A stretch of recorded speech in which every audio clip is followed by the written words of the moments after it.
The chili had gone cold in the pot when my phone buzzed at 5:33. Not a text saying they were running late, not an apology, a video.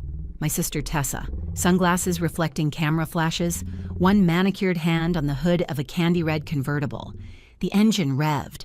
Someone, my mother's voice, squealed in the background. "We did a thing!" I stood in my spotless kitchen, string lights glowing above counters I'd scrubbed until my knuckles ached. 8 matching bowls arranged on a table, set for the family I'd invited to celebrate the biggest accomplishment of my life. The citronella candles I'd lit at 5:11 had burned down an inch. The cornbread sat cooling on a rack I'd bought specifically for this moment. They weren't coming. They'd never planned to come. My name is Elena. I'm 29 and a financial analyst. This is the story of how I learned that some doors need to lock from the inside. The irony tasted like copper. I'd spent 4 years stacking sacrifices, overtime shifts, roommates who left moldy dishes, no vacations, takeout denied $40 at a time, all to buy this little craftsman house with the crooked blue fish tile and the lemon tree that clicked in the wind. I'd named my savings spreadsheet brick by brick. Each row represented something I'd given up so I could have something they couldn't take. Except now, staring at that video of my sister's car, temporary tags crooked in the window, my parents beaming beside her, I understood with brutal clarity what they'd actually skipped. Not a housewarming, a transfer of power. I turned off the burner, ate 1 bowl of chili over the sink, chewing mechanically while the porch swing creaked in the wind outside. The silence in my house wasn't peaceful. It was diagnostic. It confirmed what I'd spent years documenting in a little notebook, then a phone file. Every dollar I'd given them since I was 14, every emergency that vaporized into fog, every time I'd asked for proof and gotten laughter instead. At 5:41, I flipped on my living room lights. The room looked staged, perfect, empty. My phone buzzed again. Dad's name. "We need to talk now." Not congratulations, not an apology, logistics. I should have known then. The empty housewarming wasn't the betrayal, it was the opening move. Growing up, money in our house wore costumes.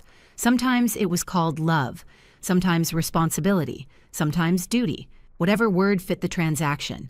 When I was 14, Dad started charging me room and board, $100 a month from my grocery store paycheck.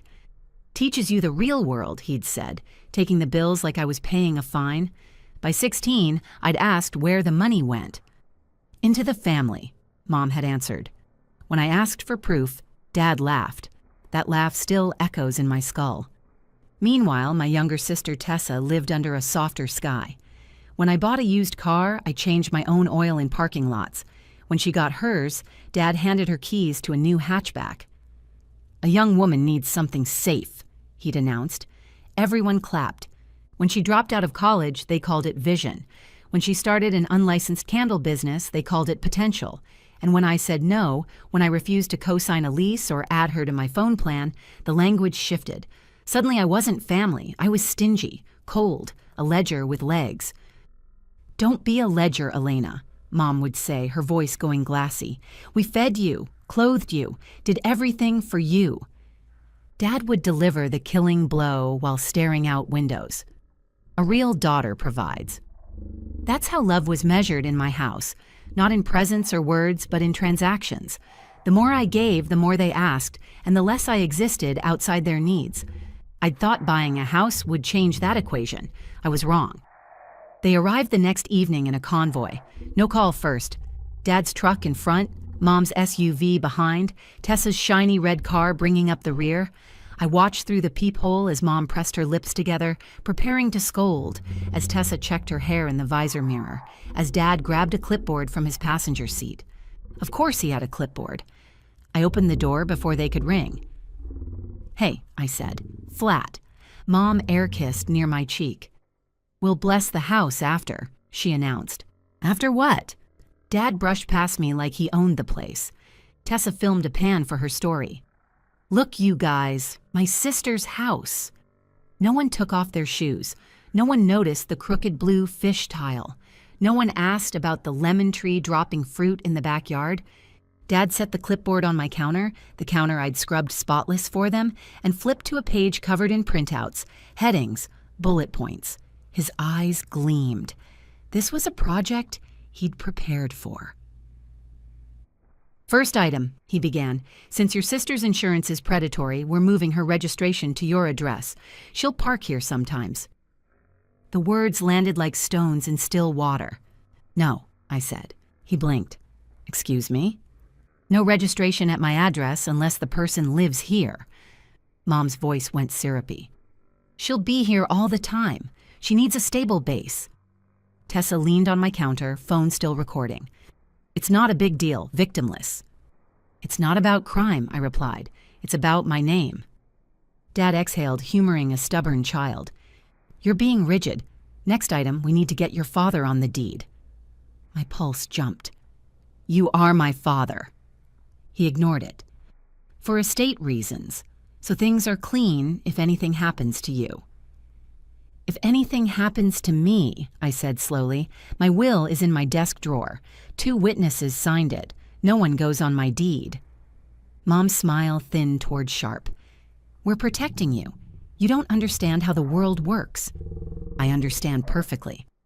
Dad flipped another page. "Fine, then at least pull some cash out. Refinance. A small equity line, $80,000, will help manage it. Tessa needs a down payment for a storefront." There it was. The reason they'd skip my housewarming. Not to celebrate me, not to bless my house, to turn my home into their leverage. I stared at the chili-stained sink, and suddenly the 3 people standing in my kitchen weren't my family. They were creditors who happened to share my last name. "No," I said. "No deed, no refinance, no registrations, none of it." Dad's eyebrows shot up like I'd cursed at church. Mom's eyes shimmered, practice tears forming on cue. Tessa's phone hovered, hungry for drama. Dad leaned forward, elbows on my counter. "Be a good daughter, step up, provide." I laughed once, sharp and brittle. "You taught me to provide. You charged me rent at 14. I stepped up, I saved. I did this on my own. This house is not a group project." The air tightened. This was the moment I was supposed to fold. I didn't. Tessa jabbed a finger. "You don't even use both bedrooms. I could move in, help with content, pay you a little." "How much?" I asked. She blinked. Dad slapped the clipboard. "Enough. Here's what's going to happen. We'll fix the deed. We'll refi. We'll register the car. You'll host Thanksgiving. You have the space." "No," I repeated. Calm, steady, each syllable a lock clicking shut. Mom's tears spilled. "Why are you punishing us? You're our daughter. We raised you. Family reallocates resources to the child in need. Your sister is launching. You're steady. You carry more, so you carry her." "I just settled here," I said. "This house is my foundation. I won't let you dig it out." Dad's tone dropped low and dangerous. "You don't slam doors on blood." "I'm not slamming," I said. "I'm locking what I paid for." The silence cracked. Tessa sneered. "You're lucky. You got a house. Some of us actually need help." "I needed help too," I said quietly. "I just gave it to myself." Dad jabbed a finger. "If you do this, don't come crying when you're alone."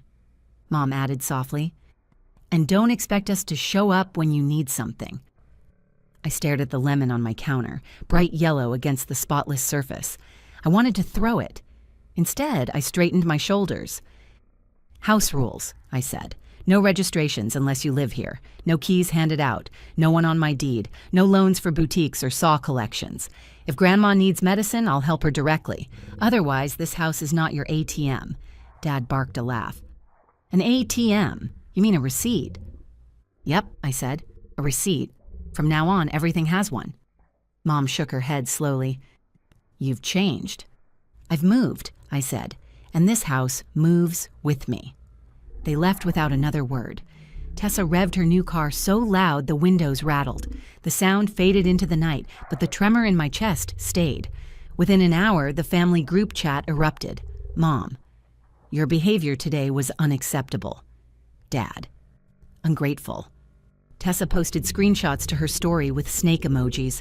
Her friends sent laughing reactions. A stranger commented, "Toxic."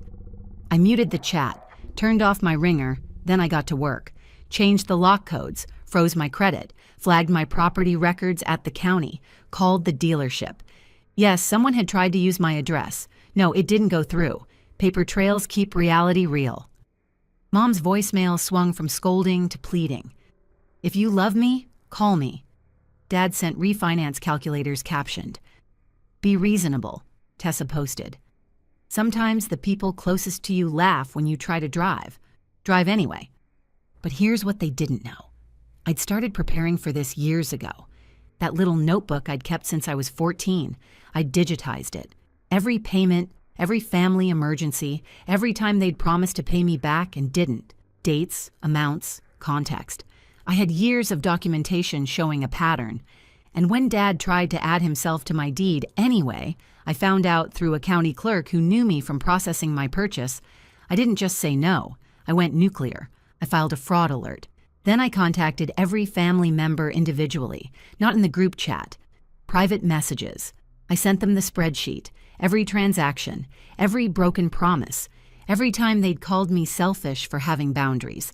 I sent it to Grandma first. She called within 10 minutes. Are you eating? She asked. Yes, I told her. She chuckled. Good girl. Don't let your mother guilt you about your walls. That was her version of, I love you. Then I sent it to my aunt, my uncle, the cousins who'd been liking Tessa's posts about her sabotaging sister. I didn't editorialize. I just sent the numbers with one line, in case you were wondering why I set boundaries. The group chat went silent for 3 days. When it started up again, it wasn't about me. It was my aunt asking Dad about a loan he'd taken from Grandma in 2019. My uncle asking about the $5,000 Mom had borrowed for Tessa's business launch in 2022. The question started a domino effect. Apparently, I wasn't the only one they'd been using as a bank, and other family members started comparing notes too. Turned out I wasn't the only person they'd been treating like a bank.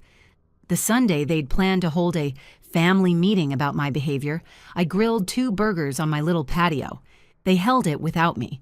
I wasn't invited after my refusal to participate in their plans, and I wouldn't have gone anyway.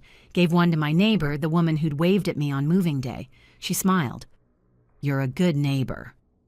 That felt more real than any blessing ritual. A week later, I hosted another housewarming. Not for them, for me. Co-workers, friends from my basketball league, my neighbor and her husband. We ate the same chili and cornbread, laughed on the squeaky porch swing. At 9:10, someone said, "This place feels like you." For the first time, I believed it. 3 months later, Tessa's car got repossessed.